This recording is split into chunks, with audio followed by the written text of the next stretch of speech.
Okay, let's address how to produce seating charts. Seating charts are great for taking daily attendance and for putting them in your substitute folder. To get to the seating charts, we're going to go over here to the left where it says Instruction. Then over under the Students column, you will see an option that says Seating Charts. Okay, once we get here, let me get rid of that option that's from earlier. We need to choose which course we want to make a seating chart from. Now, it's only going to let you do one course at a time, but the easy way to switch between courses is up here along the top. Anytime you see this combo box when producing some kind of report, you can easily switch between courses here. All right, so I'm going to just do it for the course I have. I'm going to call this one, I don't know, Seating Chart 2. You do have the option to determine how many rows and columns. That's great for more traditional classrooms that are in that kind of configuration, but if you're the kind of classroom that has pods or students grouped together in more of a circle or rectangle, you can still do that here as well. So the way this works is pretty similar to the way it worked in Tyler SIS.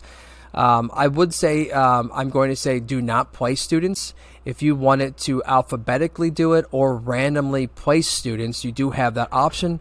But with students with IEPs and 504s and behavioral accommodations, I'm probably going to have to specifically place students. So I'm not going to choose any of those options. I will choose do not place. Then I will go over here and click Create Chart. Okay, when you first do this, it's going to put them in the row configuration that you chose in the previous step. So if you said 5 rows, 5 columns, it's going to go ahead and put them in that configuration. But don't worry, all of that can be modified. So I can actually drag these seats around and put them in the configuration that matches the way that my room is set up.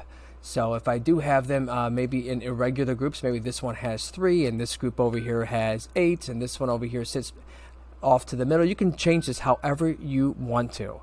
Okay, once you go through and you make your configurations, you do have the ability then to place students.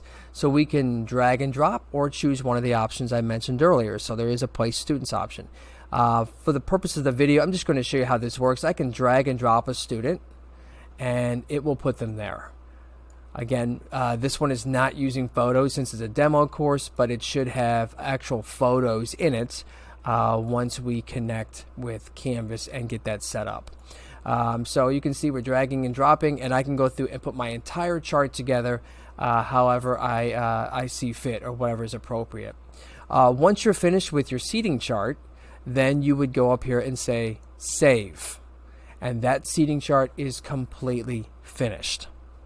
You can always go back and edit and modify later, or if you need to add additional seats because a new student was added or you needed more chairs, you can always go back in and edit this and add an additional seat.